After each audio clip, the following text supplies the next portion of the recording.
Assalamu alaikum wa rahmatullahi barakatuh, my dear students. How are you all? I hope you all are fine. Alhamdulillah, I am fine too. Today we'll be dealing with the next topic of sociology, that is labor. Let us start. Basically, who is a labor?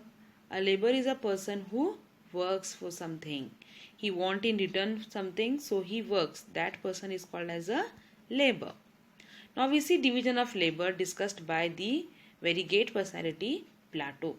Plato wrote in his book The Republic on the division of labor. He said, human society is formed on natural inequalities. This natural inequality is based on division of labor. A society's need is fulfilled by different division of people. So according to Plato, he said that human society is formed on natural inequalities. There are inequalities naturally seen in the society. This natural inequality is based on what? It is based on division of labor. How? Now for example, the food is produced by farmers, cloth is produced by weavers, and the dresses are produced by the tailors. Here, the division of labor leads to organic merger of various sections of the society. The division of labor is necessary to fulfill the needs of social, economic, and political needs of the society, but there should be no exploitation in this process. So here by this we come to know that there is division of labor seen. Why? Because to achieve different wants, different requirements, we require different section of people. Like here it is discussed, food is produced by the farmers. A tailor can't produce food, so food should be produced by farmer only, and he is helping the weaver to by providing him cotton so that he can weave cloth, and that cloth is produced to the tailor to stitch the cloth. This way different sections of people are coming together. There is an organic merger and various section of people are coming together to fulfill the wants of the people. This division of labor is necessary to fulfill the needs of social, economic, and political needs of society, but we should see that there should be no exploitation during this process. So here, while discussing on the division of labor, Karl Marx says division of labor creates less skilled workers. He classifies division of labor into two different divisions, economic labor and social labor. He appoints that the division of economic labor goes with the technical and people's cooperation, and social labor achieves social control through class, status, and stratification. So Karl Marx says that division of labor creates less skilled workers. Very less skilled workers are created because of this division of labor. And he also says that there are two divisions of labor. One is economic labor, which is very good in technical field, and one is social labor, which control the status in the society. Hierarchy is being followed. If one person in the family is dealing with one profession, then the whole family is dealing with that same profession. One family is a glowsmith from long back, then that tradition is followed. The next generation will be also goldsmith. The another generation also will be goldsmith. Some may go in some technical field and all those things. But this way, the division of labor is discussed by Karl Marx. A different division of labor can be seen in the post-industrialized society than in the industrialized society. What is post-industrialized society? Post means before industrialized society. Before the beginning of the industrialized society, we see different division of labor. But in the present digital world, the division of labor is done through computers. How? For example, in the information technology society, the division is based on various skills in using the computers. Now, a particular person, for example, when we consult different doctors for different ailments means diseases, the computer technicians are consulted for various aspects of information technology related issues. So, information technology has become very important now. Who is good in using the information technology, he is being paid more than the person who is not able to use that information technology, computers, etc.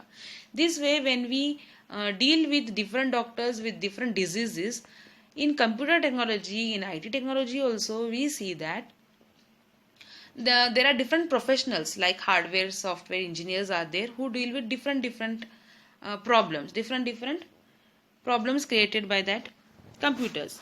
So this way division of labor can be seen. So here specialization is necessary.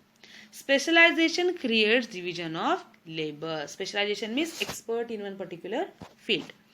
Specialization creates division of labor. Here specialization means having deeper knowledge and in-depth skill in one particular field. For example, I am good in teaching, so I am a teacher in profession. I can't do some other work, okay, like what computer technicians do. I can just take a help of it, but I can't be professional in it, okay. Division of labor has helped people to gain skill in field and earn economic benefit in accordance to their skill. So this division of labor helps in getting benefit over our skill, how we can utilize our skill and get better paid for it. Due to economic interest and division of labor, class system emerged. Since division of labor found widespread accessibilities, business and industrialization emerged. So here we see that there is specialization, and how there is specialization. Division of labor is based on age, different age people, interest, gender, talent, ability, skill, taste, special skills, specialization. So here as a result few people get more profit out of very less investment because they are specialized into it. Now also we see inequality in the employment also. How we can see inequality in the employment? Before understanding that, let us see what is the meaning of labor. Labor means earning in cash or kind by providing one's manual or intellectual labor. Labor means a person who is working for some material or for some money or for some cash, then that person is called as a labor. Labor is an important aspect of human society. Labor also means a function done in order to achieve something. Okay, in earlier days cash was not given when any work is done. They used to give food grains also, isn't it? So this way laboring is done when we are in need of something. When we want something, we go and work, and when we work we get something in return of it. That is called as labor. If a result is available for a person either in cash or kind due to one's physical work, then it is called as labor. Got it? Now we see inequality in the employment. With the emergence of stratified division of labor, inequality starts in the society. Hence, in the Indian context, labor has not remained a mere economic activity. It has become part of social structure with so many inequalities. The labor in India has been mixed with gender, caste, region and religion. Here also we see there is inequality. From the beginning we are studying only inequalities only, social inequality, gender inequality, economic inequality. Here now employment inequality. Why? Based on gender, caste, region and religion. This has resulted in various forms of inequalities. In Indian society, if a person moves upward with his status and role, his power and income also increases, right? Generally, okay, it is obvious. When a person's status is increasing, then his power and income also is increasing. Any labor that goes against the dictum equal labor, equal pay can be termed as inequality in labor. Now, any labor, any person who is working against the dictum means it is a saying, equal labor, equal pay means how much ever we work, that much payment should be paid. But if we are going against this, then it is called as inequality in labor. In differential payments is given to two people who put in the same amount of time and efforts, then it is called as discrimination. As I told you, discrimination means differentiation. Where we see differentiation? When there is inequality. Now in a particular sector, two people are working and those two people are not getting paid equally, then that is called as discrimination. Though women and men engage similar work, their compensations are not the same. Compensation here means payment or salary. In India, men are paid more than their work than the women. See, again here we see inequality in income also. When the woman is working also, she is not being paid well. there is differentiation, there is discrimination. Even though such discrimination is less in government sectors, inequality is evident in the stratified work. In non-governmental organizations, the salary of a person remains unknown to the other person. See how funny it is.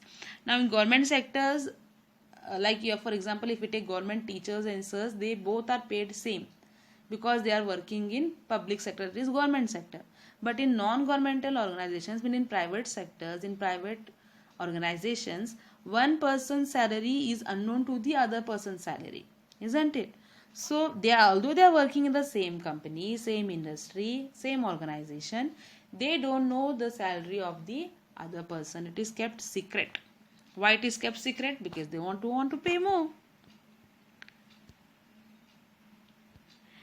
But the inequality in pay is more visible in unorganized sectors than the organized sectors.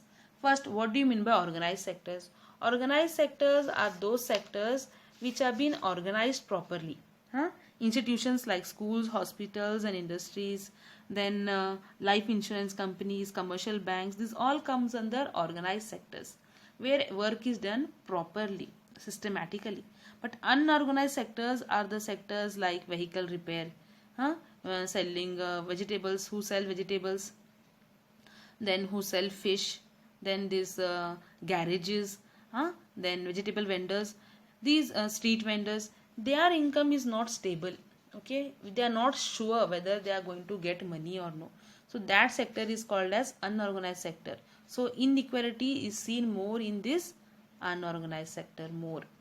In agricultural sector, unequal division of labor is based on sex, age and capacity. In agricultural sector also both men and women are working. But we see that there is inequality over there. Right? How there is inequality over there? Because the men also is working, women also is working in the same field, but they are not paid according to their work. Men is paid more and women is paid less. And here age is also considered. When old man is working, they are paid less, and when young person is working, they are paid more. And according to their capacities also payment is being paid. As a result, the question of the right compensation for women remains mute. For example, the women rise early and prepare breakfast for those people who go out for work, and later they themselves join others in active labor.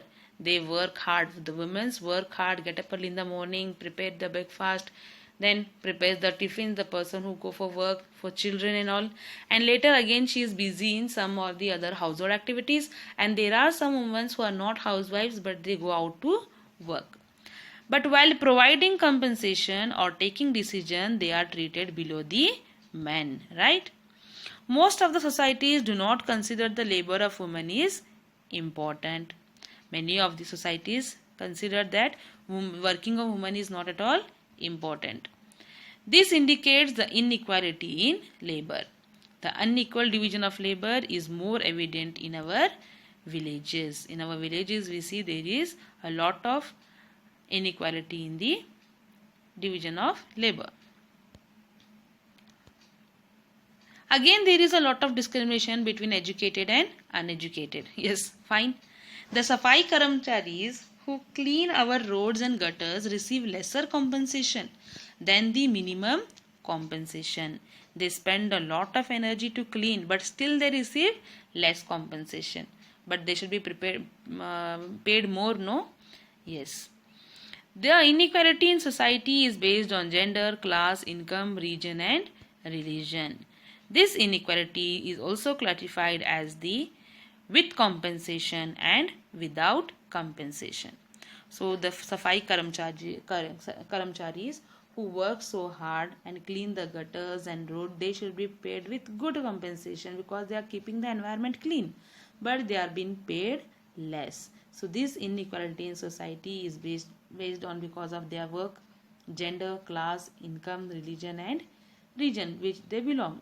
So this inequality is also classified on the basis of with compensation and without compensation. That means labor with pay and labor without pay. Labor with pay, I will just brief you all. the work which is done without payment, either in cash or kind, then it is called as labor without pay. And this here, the best example is the woman who work at home and she is not paid for it, right? And also we have so many IIT and nursing courses which are giving internship, even they are not paid. NCC in the school, even they are not paid, but they are working for the betterment of the society. So that comes under labor without pay. What is labor with pay? Okay, with compensation. The labor which gets compensation based on the hours, days or months for semi-skilled or skilled work is considered as labor with pay. Means the person who is getting paid for some work, then that is called as labor with pay.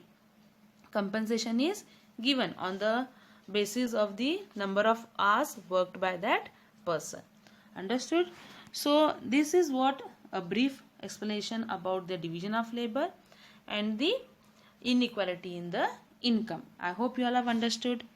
Jazakallahu khair. Stay home, stay safe. Allah Hafiz.